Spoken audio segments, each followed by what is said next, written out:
हम प्रभु का वचन की ओर जाएंगे। जैसे 31 की रात को प्रभु ने मुझे एक वचन दिया था, मुझे तेरे भवन की दुनिया की खा गई है। आइए हम यूहन्ना उसका 2:13 से शुरू करेंगे। यूहन्ना का अंजील उसका 2:13। यहूदियों का फसह का पर्व, यहूदियों का फसह का जब पर्व आया निकट था और यीशु यरूशलेम को गया। यीशु कहांगे यरूशलेम के मंदिर में गए। उसने मंदिर में उसने मंदिर में क्या देखा? जब यीशु मसीह मंदिर में आए, उन्होंने मंदिर में क्या देखा? आगे बढ़ेंगे। बैल, भेड़, बकरियां, कबूतर के बेचने वालों, कबूतर बेच रहे थे लोग, और सराफों को बैठे हुए पाए, और उधर लोगों को लेन देन करते हुए सराफों को देखा। आगे तब उसने रस्सियों का कोड़ा बनाकर सब भेड़ों बैलों को मंदिर से निकाल दिया, सराफों के पैसे बिखेर दिए, और सराफों के पैसे बिखेर दिए, भीड़ों को उलट दिया, और सारे उनकी जो उन्होंने लगाए हुए थे, अपने काउंटर लगाए हुए थे, उनको क्या किया? उलट दिया। कबूतर बेचने वालों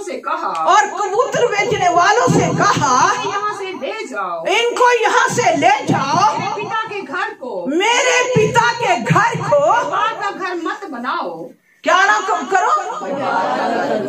व्यापार का घर ना बनाओ। लिखा हुआ जब यीशु मसीह यरूशलेम के मंदिर के अंदर गए तो उन्होंने जब मंदिर के अंदर व्यापार होते हुए देखा, लोग क्या कर रहे थे? अपनी दुकानें चला रहे थे, व्यापार कर रहे थे मंदिर के अंदर में। तब यीशु मसीह को गुस्सा आया।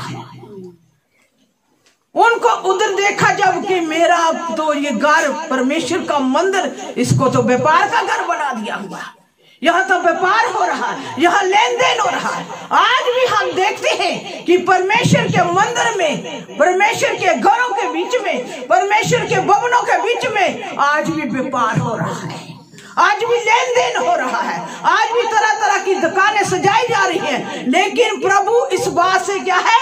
नाराज है, वो खुश नहीं है। आज हकीकत में हम आप परमेश्वर का क्या है? मंदिर है, भवन है, लेकिन हमारे भवन को पवित्र होना चाहिए, जबकि ये प्रार्थना का घर होना चाहिए, जबकि ये पवित्र रहना चाहिए। लेकिन हम अपने मंदिर को, हम परमेश्वर के भवन को क्या बना चुके हैं? व्यापार का घर बना चुके हैं, अशुद्ध करते हैं। लिखो हुआ जब यीशु मसीह ने देखा, दृष्टि लगाई और देखा कि व्यापार हो रहा है मेरे मंदिर के अंदर, तब यीशु मसीह को क्या हुआ? गुस्सा आया। हम कहते हैं, बहुत बार प्रचार किया जाता है कि प्रभु गुस्सा नहीं करता, प्रभु सिर्फ क्या करता है? प्रेम ही करता है, प्रेम ही करता है, प्रेम ही। आज लोग सब लोग पर यही प्रचार हो रहा है कि प्रभु प्रेम करता है, प्रभु प्रेम करता है, वो प्रेम है, परमेश्वर प्रेम है, प्रभु प्रेम करता है, वो अपनी प्रेम की डोरी से आपको खींचता है। लेकिन जब उसको मंदिर को, उसके घर को आप अशुद्ध करेंगे, गलत काम करेंगे, तो वो गुस्सा करेगा, वो गुस्सा करता है। तब यीशु मसीह ने वहां क्या किया? रस्सियों का एक घोड़ा बनाकर उनको क्या किया? वहां से निकाला। भेड़ों को, बकरियों को, कबूतर बेचने वालों को, उनके सारे उन ठेलों को क्या किया? उलट दिया, और उन्होंने कहा कि इनको बाहर ले जाओ मेरे घर से। तुमने मेरे घर को क्या किया है?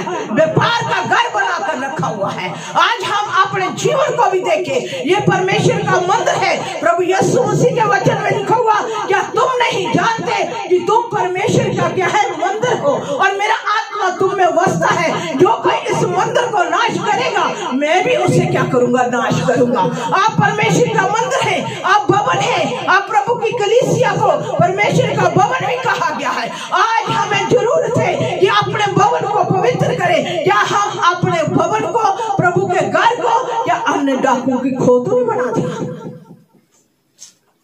क्या इसको हम अशुद्ध तो नहीं कर रहे? क्या हम लेन देन तो नहीं कर रहे संसार से, संसार की बातों से, शैतान की युक्तियों से अपने आप को अशुद्ध तो नहीं कर रहे? आज हमें अपने मंदिर को देखने की क्या है? जरूरत है। आगे लिखा हुआ, आगे पढ़ेंगे। तब उसके चेलों को स्मरण आया, लिखा है कि लिखा है परमेश्वर के वचन में, तेरे घर की मुझे क्या करेगी, खा गई, खा जाएगी या खा गई। क्या आपको परमेश्वर के गाय की धुन खा रही है? क्या आपको सचमुच धुन है परमेश्वर के काम की, परमेश्वर के लोगों की, परमेश्वर की कलीसिया की, या परमेश्वर का जो भवन आप है, आपको धुन है कि मेरा भवन खराब तो नहीं हो रहा? क्या मैं अशुद्ध तो नहीं कर रहा? जब मेरे परमेश्वर का जो भवन मैं हूं, क्या मेरे अंदर क्या क्या वास कर चुका है? क्या क्या मेरे अंदर काम कर रहा है? क्या क्या मेरे अंदर रखा हुआ है? क्या मैं अपने परमेश्वर के मंदिर को नाश तो नहीं करता? लिखा हुआ प्रभु के चेलों ने कहा कि उनको सवाल आया कि परमेश्वर के वचन में लिखा हुआ कि तेरे गाय की धुन मुझे क्या करेगी, खाएगी। आज हमें धुन नहीं है। आज अपने अंदर धुन को पैदा करें कि मुझे धुन लग जाए। मुझे प्रभु के साथ अपनी धुन लगानी है कि ये मंदिर पवित्र किया जाए, मेरा मंदिर पवित्र हो जाए।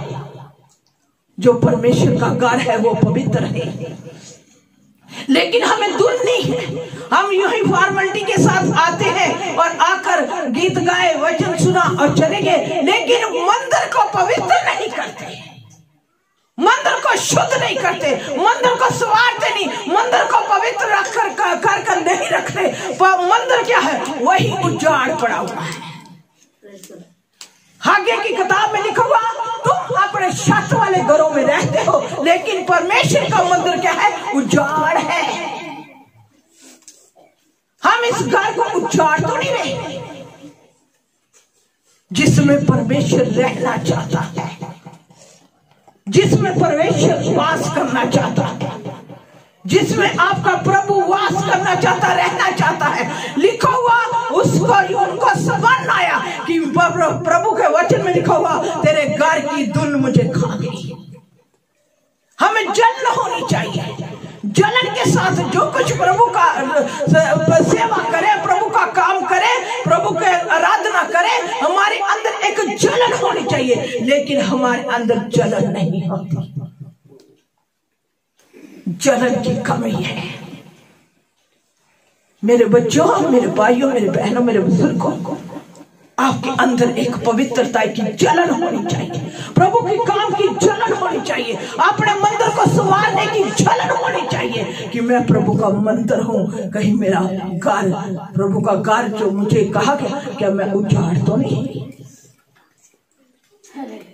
क्या इसको मैंने व्यापार का घर तो नहीं बना रहा कि इसमें शैतान अपना क्या कर रहा है? अपना व्यापार कर रहा है। हम शैतान से उसकी बातों को ले रहे हैं, उसकी अशुद्धताई को ले रहे हैं, उसकी गलत बातों को ले रहे हैं, लेन देन कर रहे हैं। लिखा हुआ उसने शैतान को जब लूसीफर गिराया गया, लूसीफर को लिखा हुआ तेरे लेन देन के, जब तक उसने लेन देन नहीं किया वो पवित्र था। जब उसने लेन देन किया तो वो अशुद्ध हो गया और उसके लेन देन के कारण वो क्या किया गया? उसकी पदवी से उसको गिराया गया। उसने शैतान की बातों को ले लिया, उसके अंदर बहुत सी बातें आ गई, घमंड आ गया, परमेश्वर के साथ बगावत करने का क्या गया? एक बगावत करने वाला मन आ गया। उसने लेन देन किया और वो अपनी पदवी से गिरा दिया गया। आज मेरे बच्चों, आपके अंदर भी कोई ऐसी बात जो व्यापार बन जाए आपके घर के अंदर, आपको कोई शैतान की युक्तियों का, शैतान के कामों का लेन देन न करें।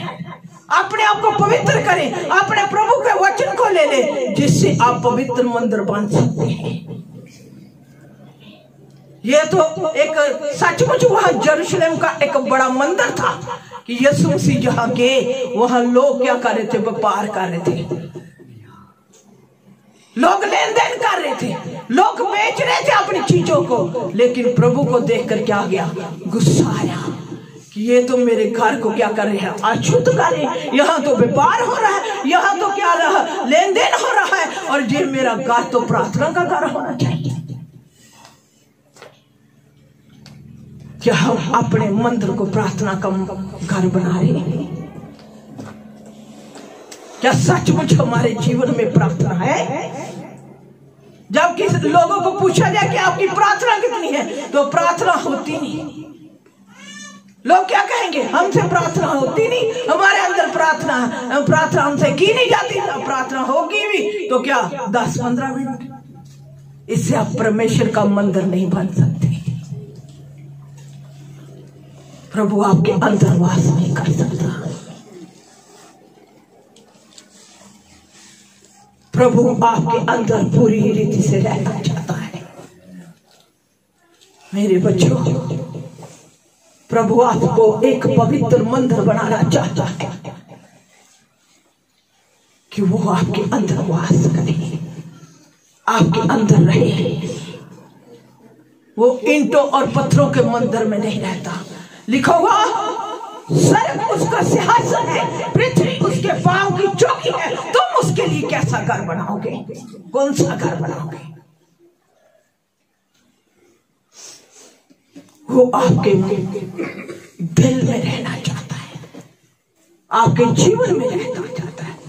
चाहे आप बड़ी बिल्डिंग खड़ी कर दे, बड़ा बड़ा भवन बना दे, अगर प्रभु उसके अंदर नहीं है तो उस बिल्डिंग का कोई फायदा नहीं। जो उधर आराधना करने वाले लोग अगर पवित्र नहीं, वो सचमुच पवित्र के मंदिर नहीं बने तो उस घर का, उस बड़ी बिल्डिंग का कोई फायदा नहीं। अगर आप आराधना करने वाले लोग हैं, आप सचमुच परमेश्वर का मंदिर बन चुके हैं, प्रभु की कलीसिया भवन बन चुके हैं, तो अगर आपके पास ईंटों का मंदिर नहीं है तो आप प्रभु का मंदिर है। प्रभु आपके अंदर रहना चाहता है। आज भी क्या हो रहा है दुनिया के बीच में?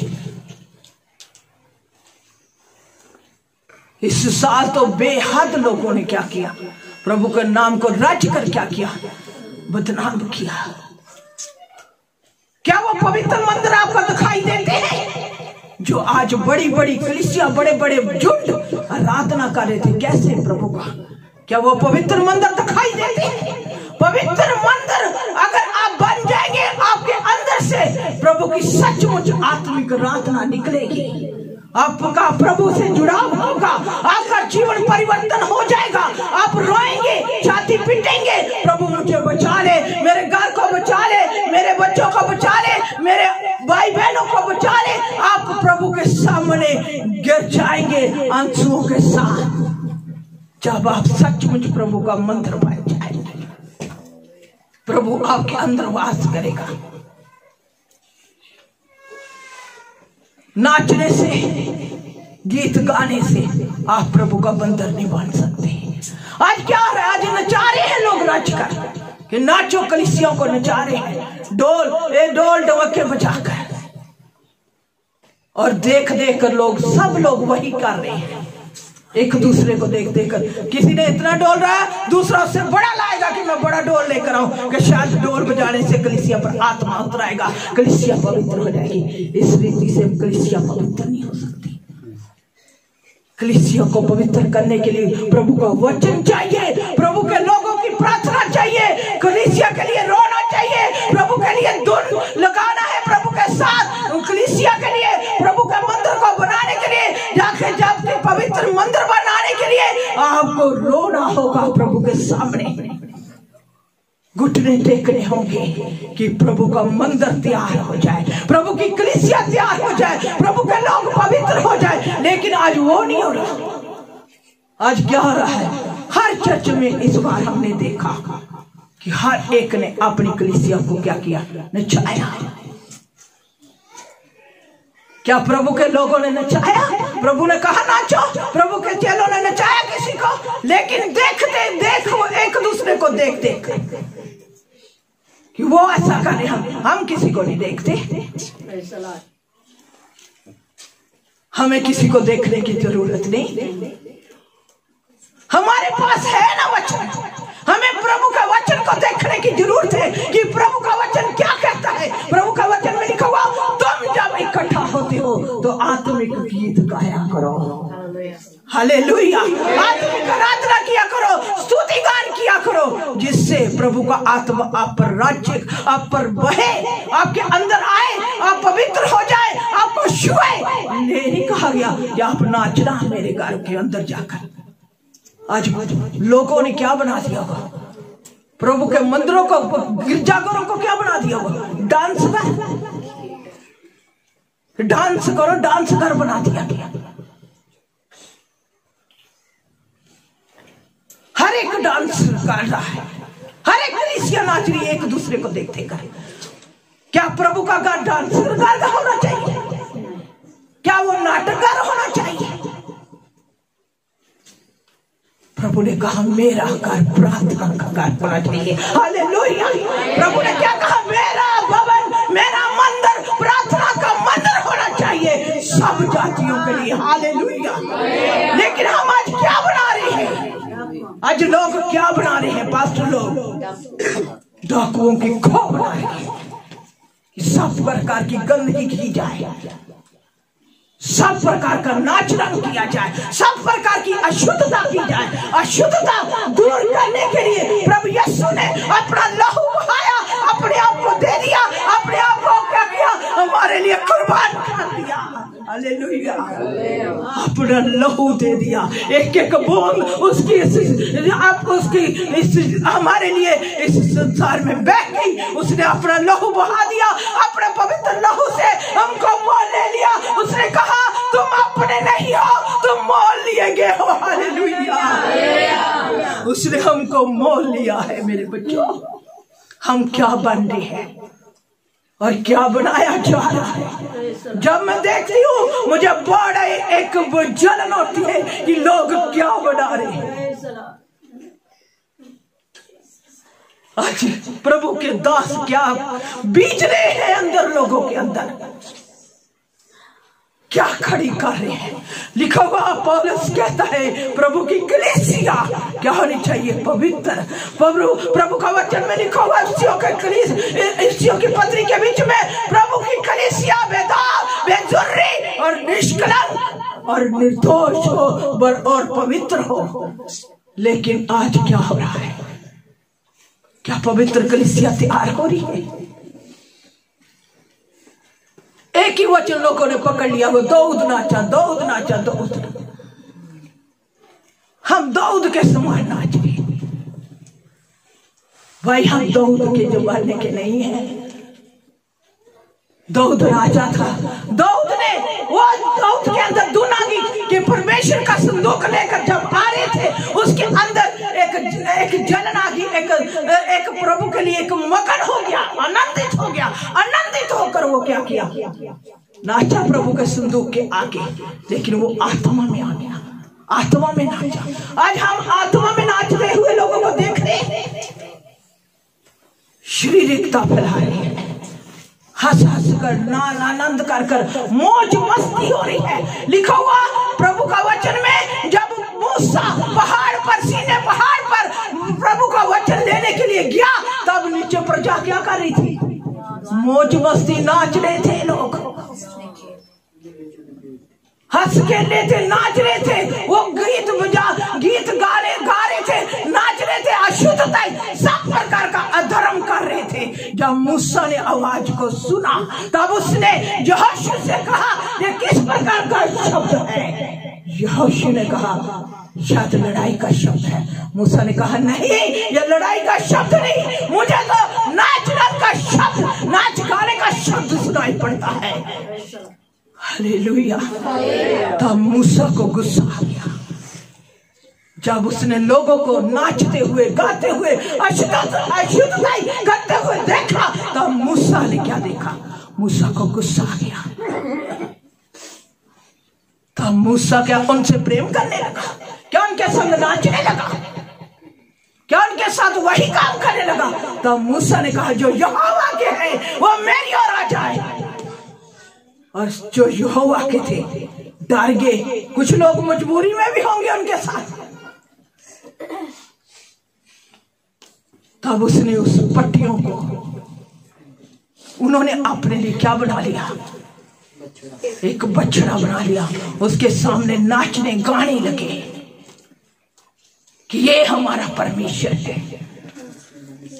तब मूसा ने उन पट्टियों को उस बछड़े पर मारा, उधर मारा और आग निकली और वो भस्म कर दिया गया। हालेलुया। कितने लोग उस वक्त मारेंगे। हुरबा खंबा। आज मेरे बच्चों, अशुद्धता करने का समय नहीं है। अपने आप को पवित्र बनाए रखें। समय है कि हम सचमुच परमेश्वर का मंदिर बन जाए। प्रभु कहता है कि मुझे अपने मंदिर की क्या है, धुन है, और मुझे धुन खारी है कि मेरा मंदिर पवित्र हो जाए। जिस इंसान को मैंने बनाया वो पवित्र बन जाए। जिसके लिए मैंने अपना लहू दे दिया वो पवित्र कलीसिया बनकर खड़ी हो जाए, पवित्र मंदिर बन जाए। लेकिन आज पवित्रता लोगों से क्या नहीं, दिखाई नहीं देती। आज पवित्रता को अपने अंदर अख्तियार करें। आखिरी समय है, समय बहुत कम है। प्रभु का आने का समय हो चुका है। हम ये ना सोचे कि प्रभु शायद पता नहीं 50 साल बाद आएगा। प्रभु ने कहा उस समय, उस घड़ी को कोई नहीं जानता। ऐसे है कि मैं जब चोरी करने के लिए आता है, किसी को पता नहीं होता, उस प्रकार मेरा दिन हो जाएगा। लेकिन हम सोचते रहते शायद 10 साल बाद आएगा प्रभु, पता नहीं 50 साल बाद आएगा।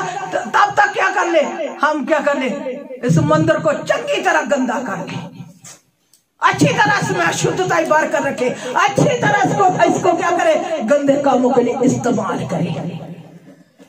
प्रभु ने कहा क्या तुम नहीं जानते तुम परमेश्वर का मंदिर हो। आगे लिखा हुआ कि पौलुस कहता क्या तुम नहीं जानते कि तुम्हारी देह पवित्र आत्मा का मंदिर है।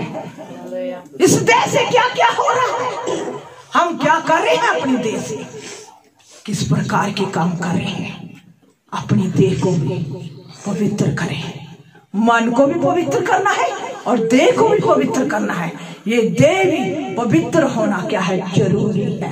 इस मंदिर के देह को भी, मन को भी, पूरा शरीर प्रभु के आने तक। प्रभु का दास पौलुस कहता है थिस्सलुनीकियों की पत्री के बीच में, प्रभु के आने तक तुम्हारा देह, तुम्हारा आत्मा और तुम्हारा प्राण तीनों परमेश्वर के आने तक पूरे पूरे पवित्र और निर्दोष रहे। हालेलुया। तुम्हारा प्राण, तुम्हारा आत्मा और तुम्हारी देह प्रभु के आने तक क्या रहे, पवित्र और निर्दोष रहे। हमें इस मंदिर को पूरी रीति से देह को भी, प्राण को भी और अपनी आत्मा को भी क्या करना है, पवित्र करना है। इसमें कोई दोष ना पाया जाए, इसको निर्दोष बनाना है कि प्रभु जब आए हम उसके साथ क्या करें, उठा लिए जाए। अगर हमारी देह अशुद्ध रही तो हम उठाए ना जाएंगे। अगर हमारा आत्मा अशुद्ध रहा तो भी हम उठाए ना जाएंगे। अगर हमारा प्राण गंदे काम करता रहा तो हम उठाए नहीं जाएंगे। हमें अपने आत्मा, प्राण, देह को क्या करना है, पवित्र और निर्दोष बनाना है।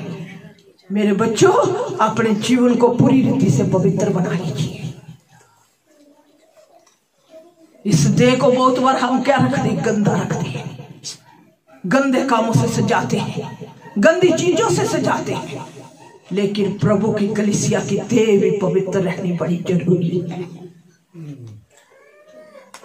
तभी हम प्रभु की दुल्हन है, प्रभु की कलीसिया है, प्रभु के लोग हैं। बहुत बार हम वचन सुनते सुनते सुनते सुनते सुन हो जाते हैं कि हमारे अंदर काम नहीं करता वचन, वो हमारे अंदर बैठता ही नहीं, हमारे अंदर काम ही नहीं करता, हमको तोड़ता ही नहीं, क्योंकि हम अपने आप को सुन बना लेते हैं। हम सुन हो जाते हैं, कठोर हो जाते हैं कि सुना तो चलेंगे और फिर वही काम। लेकिन इस देह को, इस जीवन को बदलना है। बदलेंगे तो हम परमेश्वर के मंदिर हैं। जब यीशु मसीह ने देखा कि मेरे घर में तो व्यापार हो रहा है, लोग लेन देन कर रहे हैं, अपना व्यापार चला रहे हैं, आज भी हम व्यापारी चला रहे हैं, लोग व्यापारी कर रहे हैं प्रभु की कलीसिया का। जो बड़े बड़े लोग लीडर जा रहे हैं, उनके चर्चों के बीच में क्या हो रहा है, व्यापारी हो रहा है। कि प्रभु की कलीसिया को देखो, इनको बेचो, लो जी हमारे बोर्ड आपके साथ, आप हमारे काम कर। हमारे शरीर के लोगों से क्या काम, हमारा नेता लोगों से, संसारिक लोगों से क्या काम कि हम अपनी कलीसिया में, हम प्रभु के भवन में अशुद्ध लोगों को बुला कर लाए कि आप हमारे क्या है, हमारे मंदिर में आएगी।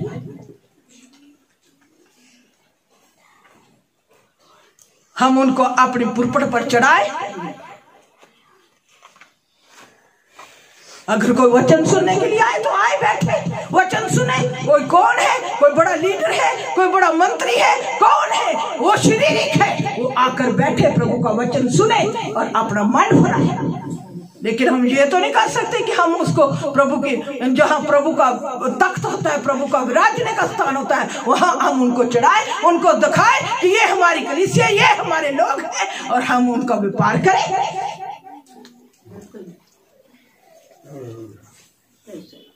हमें प्रभु की कलीसिया को, प्रभु के लोगों को प्रभु के लिए तैयार करना। हालेलुया। किसी लीडर के लिए नहीं, किसी को दिखाने के लिए नहीं, किसी के मंत्री को दिखाने के लिए नहीं, हमको प्रभु को क्या करना, प्रभु के सामने खड़ी करना के लिए तैयार होना है।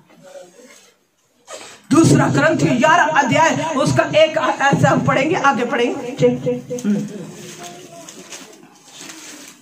यदि तुम मेरी थोड़ी सी मूर्खता सह लेते, प्रभु का दास पौलुस कहता है, यदि तुम मेरी थोड़ी सी मूर्खता सह लेते, क्या ही भला होता, क्या ही भला होता। हाँ, मेरी सह भी लो, मेरी सह लो। प्रभु का दास पौलुस कहता है कि अगर मुझे मूर्खी आप समझते हो कि ये तो देखो जी इतने इतने बड़े झुंड चल रहे हैं, लोग चला रहे, क्या वो मूर्ख है? ये मूर्ख है, वो हमें मूर्ख समझेंगे। जो सत्य का वचन देंगे, जो सच्चाई बोलेंगे, जो सच्चे असत्य आपके साथ बांटेंगे, उनको लोग मूर्ख कहेंगे।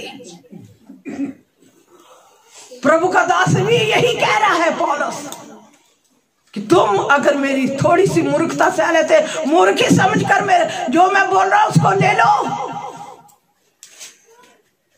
प्रभु का वचन बोला जा रहा है, इसको ले लो। कहता है अगर तुम मेरी थोड़ी सी मूर्खता सह लेते, आगे पढ़ेंगे, यदि तुम मेरी थोड़ी सी मूर्खता सह लेते, यदि तुम मेरी थोड़ी सी मूर्खता सह लेते, क्या ही भला होता, क्या ही भला होता। हाँ, मेरी सह भी लो, मेरी सह लो। कहता है जो मैं बोल रहा हूँ, जो मैं वचन दे रहा हूँ, उसको सह लो, उसको ले लो अपने जीवन में, उसको धारण कर लो, उसके अनुसार अपना जीवन व्यतीत करो। कहता है मेरी मूर्खता को सह लो। आगे क्या करें?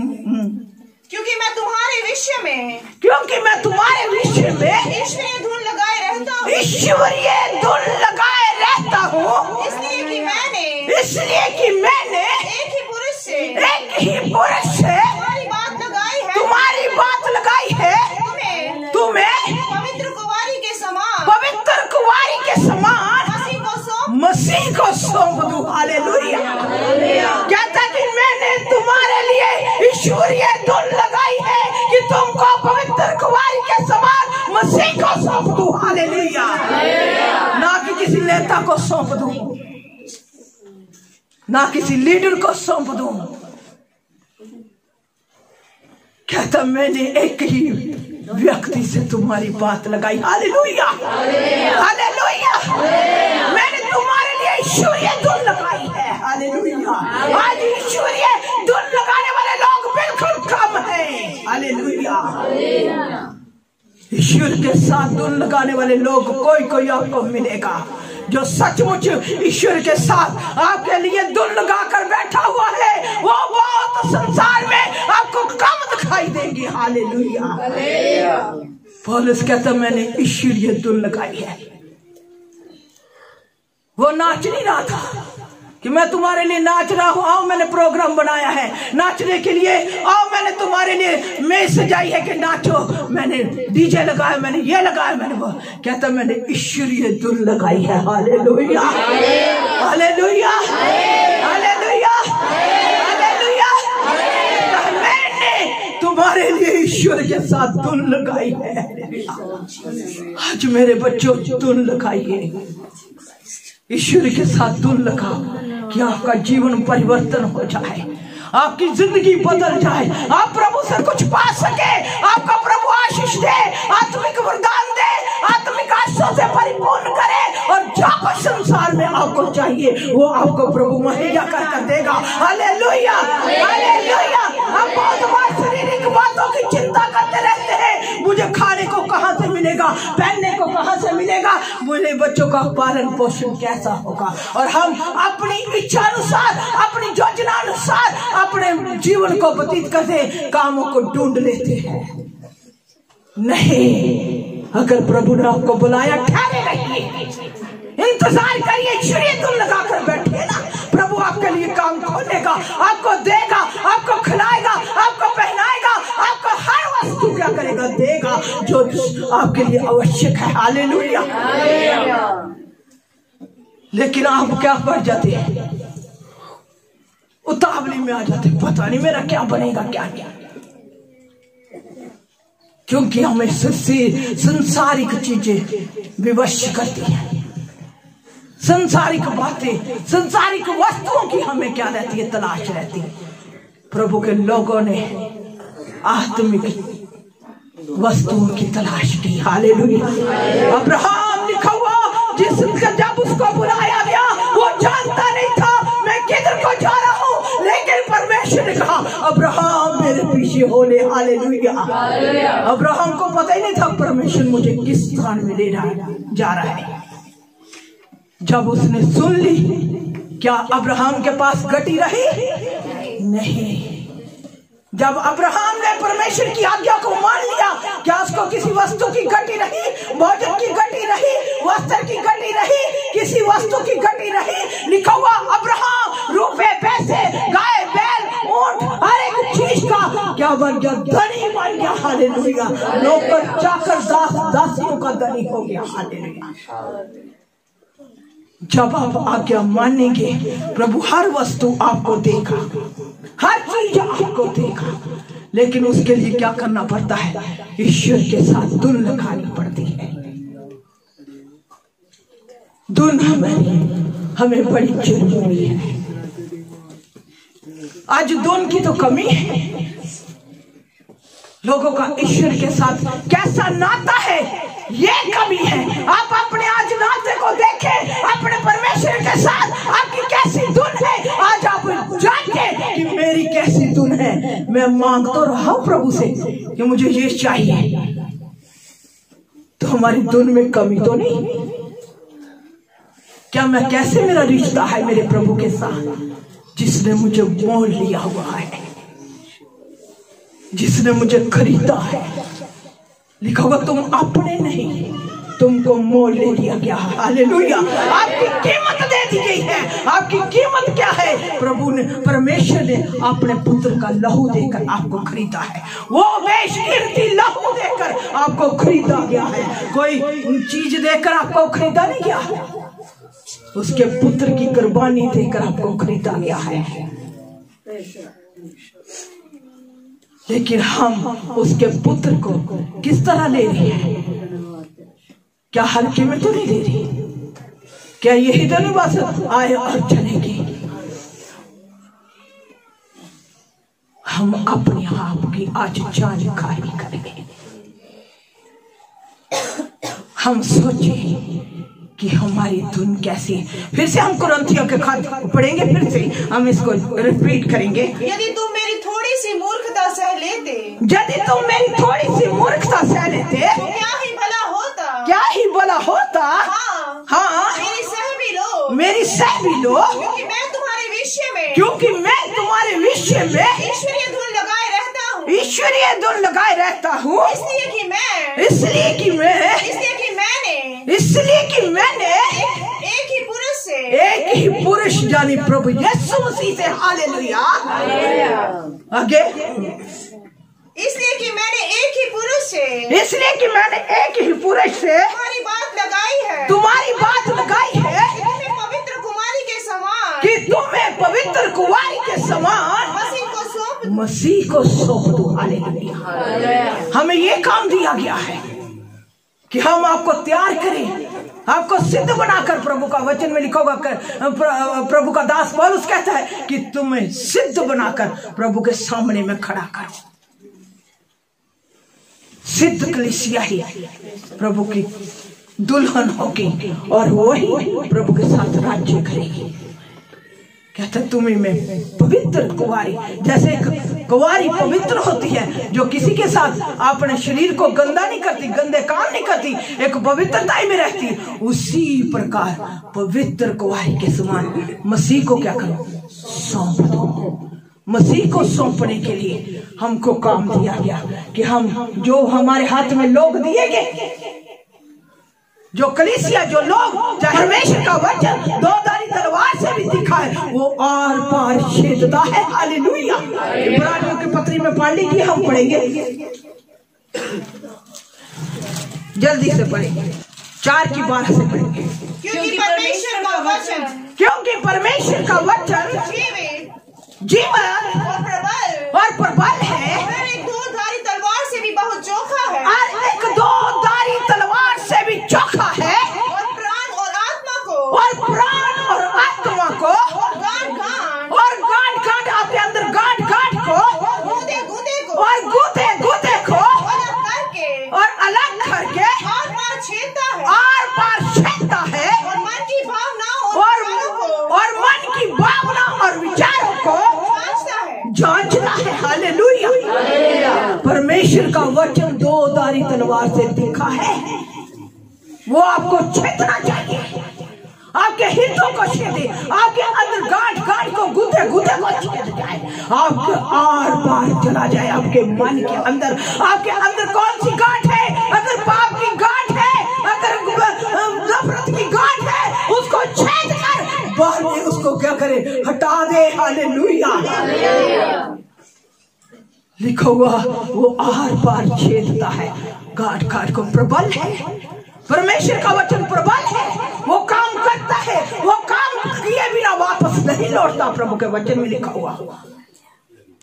हालेलुया। परमेश्वर का वचन क्या करता है? दो-धारी तलवार से भी क्या है, चोखा यानी कि तीखा है, वो छेद देता है। जैसे दो मुंह वाली तलवार होती ना, आर पार दोनों तरफ से चलती है, वैसे ही प्रभु का वचन है। जब पहली कलीसिया की स्थापना हुई, जब चेलों पर आत्मा उतरा, पेंतिकुस्त के दिन लिखा हुआ, जब चेलों पर पहले दिन आत्मा उतरा और पतरस क्या हुआ, आत्मा में खड़ा हो गया। हालेलुया।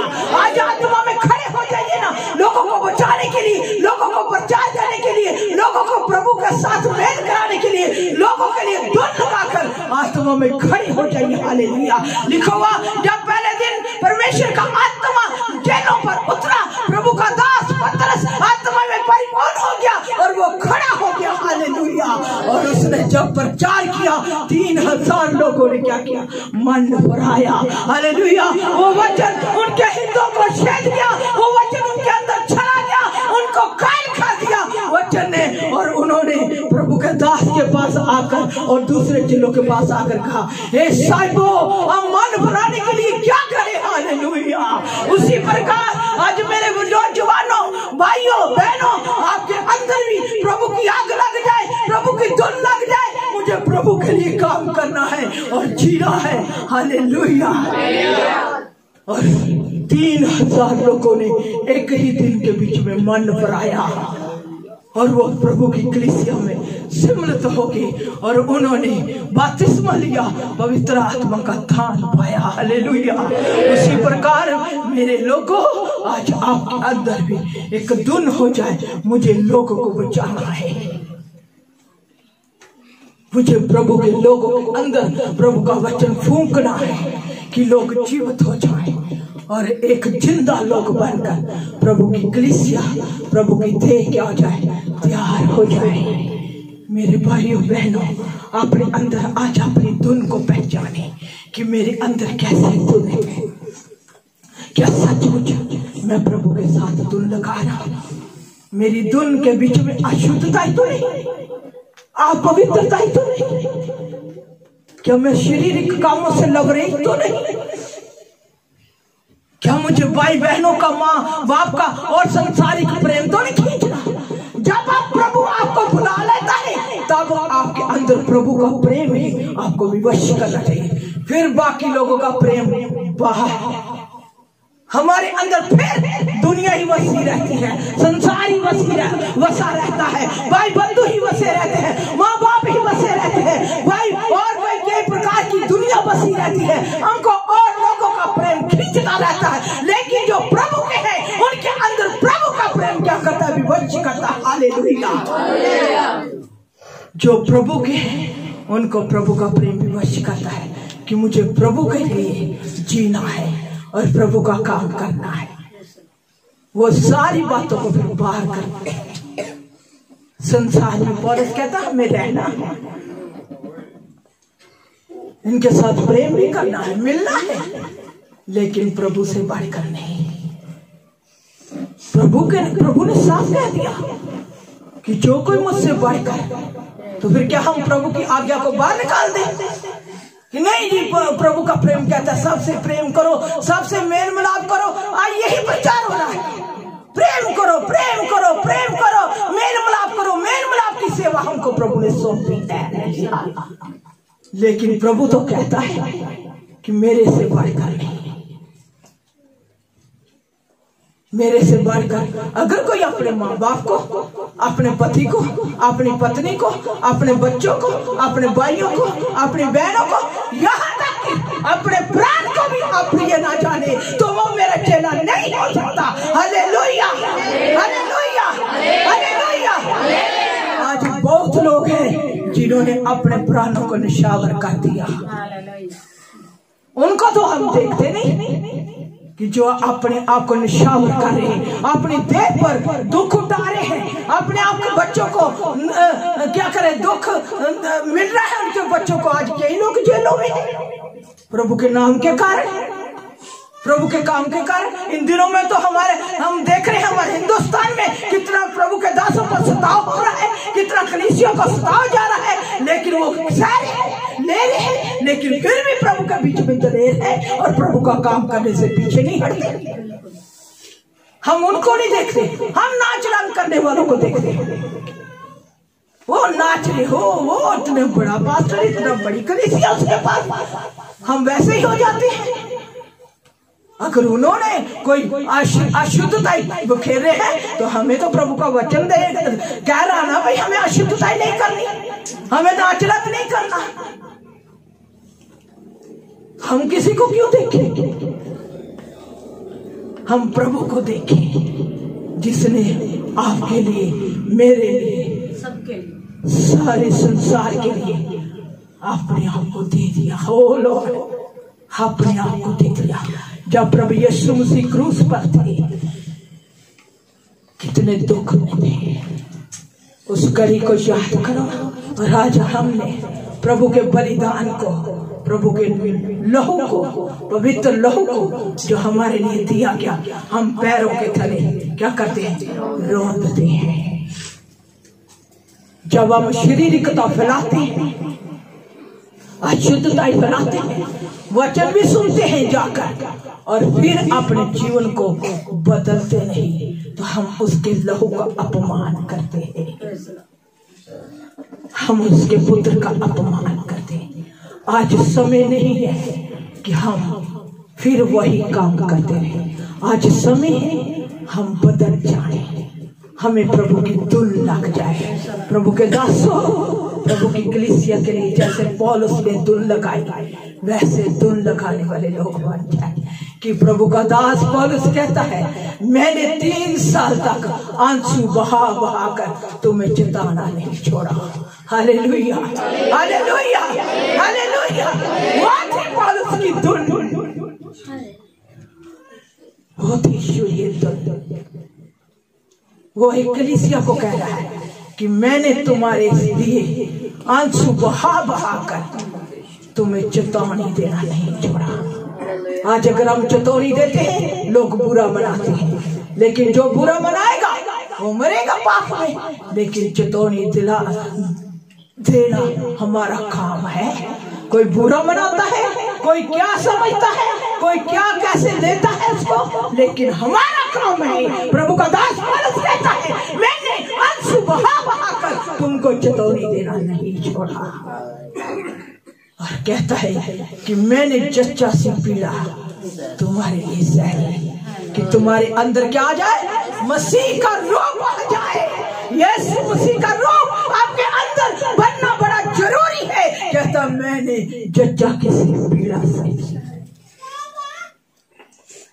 आज उन बहनों को पूछिए जिन्होंने जो बच्चे पैदा करते हैं, पता ना कैसे बच्चा पैदा होता है।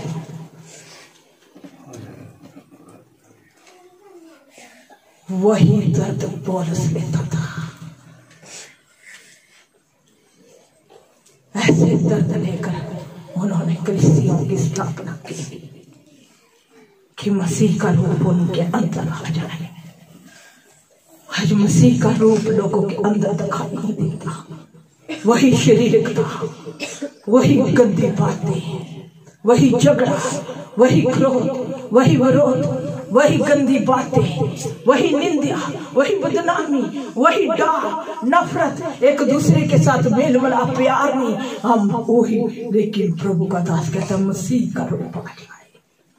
अगर मसीह का रूप आ जाएगा तो आप अपने दुश्मन से भी प्रेम करेंगे।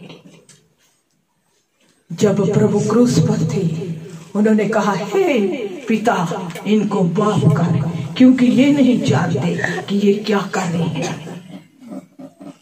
वो नहीं जानते थे कि हम इसको क्यों क्रूस पर दे रहे, लेकिन प्रभु आया इसी काम के लिए कि वो क्रूस का दुख उठाए और लोगों को संसार से मोल लेने, कि उनका उद्धार हो जाए। लेकिन वो अपने तरीके से उनको क्रूस की मृत्यु दे रहे थे कि ये सच बोलता है, इसको क्या करो, क्रूस की मृत्यु दे दो। आज सच बोलने वाले लोगों को लोग पसंद नहीं करते। किसका काम ही है ये बोलता रहता है, लेकिन सच बोलने वाले लोग मर चुके हैं। मेरे बच्चों, सच बोलना बड़ा कठिन है, सच बोलना ही बड़ा क्या है, मुश्किल है। लेकिन आज सच बोलने वाले लोग मर चुके हैं। मेरा जीवन का ये फैसला रहा कि जब से प्रभु की सेवा के बीच में आए कि सच बोलना है। कोई गुस्सा करे, किसी को क्या लगे, मैंने अपनी माँ के साथ सच बोला, अपने भाइयों के साथ सच बोला, अपने भाई बहनों के साथ सच बोला, अपनी कलीसिया के साथ सच बोला, हर एक से सच बोला, किसी से भी छुपाया नहीं। हालेलुया। आज हम अपने माँ बाप से सच को क्या करते हैं, छुपा लेते हैं। ये मेरी माँ है, ये मेरा भाई है, उधर हमारा मुंह नहीं खुलता। मैंने अपने बच्चों से सच बोला और हर रोज बोलती हूँ सच। कभी कभी उनको भी लगता होगा कि हमारी मम्मी तो ज्यादा ही हमारे साथ क्या करती है, सख्ताई करती है। अगर सख्ताई ना करती है तो आज ये भी शारीरिक अभिलाषों के शिकार होते हैं और गंदी बातें करते हैं और गंदे कामों में लिप्त होते हैं। सच्चाई बोलकर, वचन से सच्चाई बोलकर उनका पालन पोषण किया। प्रभु का वचन में लिखा हुआ, पौलुस कहता है बच्चे वालों, अपने बच्चों को गुस्सा न दिलाओ, परंतु परमेश्वर का वचन दे देकर उनका क्या करो, पालन पोषण करो, उनको वचन दो। हम वचन नहीं देते, हम क्या करते हैं, जब बच्चा गलती करता है हम क्या करते, नहीं मेरा बच्चा मेरा एक ही है, एक हो दो हो, क्या वो नरक में चला जाए? उसको वचन दो, उसको डांटो, उसको सुधारने का प्रयत्न करो, उसके लिए प्रार्थना करो, उसके लिए परमेश्वर से दुआ लगाओ, प्रभु मेरा बच्चा मुझे वापस चाहिए, वो संसार में गुम हो गया, वो गलतियों में गुम हो गया, वो गुनाह में चला गया, मुझे प्रभु पवित्र करके लौटा दे। हालेलुया। प्रभु उसको बदल दे, उसको जीवन को बदल कर मुझे दे दे। हालेलुया। प्रभु निश्चय ही आपकी प्रार्थनाओं को क्या करेगा, सुनेगा। लेकिन हमारी धुन कहाँ जाती है, टीवी के साथ, ड्रामे के साथ, कहीं और व्यर्थ बातों के साथ। परमेश्वर से धुन लगाइए ना। रिश्तेदारों के साथ उनको खाने पिलाने में लगे रहेंगे, धुन लगाने का हमारे पास समय नहीं। भाई उनको पूछिए चाह पानी दिए, लेकिन अपनी धुन को ना खो दीजिए। जो अपने समय बांधा है, जो प्रभु के लिए आपका समय नियुक्त है, उस समय को लोगों को, मनुष्यों को देने का प्रयत्न न करे। हालेलुया। ऐसा ना हो प्रभु आपसे चला जाए और आप खाली के खाली रह जाए और आपका घर भी उछड़ जाए और दुष्ट आकर आपके घर के बीच में कब्जा कर कर बैठ जाए। आपकी धुन न खत्म हो जाए कि संसारिक काम करते करते, लोगों को देखते देखते, खुश करते करते। प्रभु का दास पौलुस कहता है, अगर मैं मनुष्यों को खुश करता तो मैं परमेश्वर का दास ना होता। हालेलुया। अगर मनुष्य नहीं खुश होते, जितना मर्जी खुश करने का प्रयत्न करो, नहीं खुश होते। पर लोगों, मेरे प्रियो, जितना मर्जी खुश करने का प्रयत्न करो, लेकिन अगर प्रभु को खुश करेंगे ना, तो प्रभु आपको अपनी सामर्थ्य, अपनी शक्ति से, अपनी ब्लेसिंग से क्या करेगा, भरपूर कर देगा। और जब प्रभु आएगा, आप उसके साथ उड़ा लिए जाएंगे। हालेलुया। इस संसार से उठ जाएंगे। अगर हम प्रभु के आने से पहले मार भी गए, तो हमारी कब्र क्या हो जाएगी, फट जाएगी और हमें एक जलाली जिस्म दे दिया जाएगा और हम प्रभु के घर के बीच में प्रवेश करेंगे। मेरा ये प्रण है और मैं प्रभु से हर रोज प्रार्थना करती हूँ कि मैं तेरे बीच में मरना चाहती हूँ। हालेलुया। ना मैं अपने बच्चों के कारण, ना किसी भाई बंधु के कारण, ना किसी संसार के कामों के कारण, किसी भी बात में प्रभु मैं तुझसे दूर ना जाऊं। मुझे ये फजल देना। प्रभु का दास दाऊद कहता है, एक बार मैंने यहोवा से मांगा है कि मैं सदा तेरे घर में वास करूं। हालेलुया। वो बार मांगे ना, हे प्रभु मैं सदा तेरे साथ जुड़ा रहूं, मैं तेरे घर में प्रवेश कर जाऊं, मुझे वो फजल दे दे। ऐसे धुन लगाकर प्रार्थना करें कि प्रभु आपको वो फजल दे दे।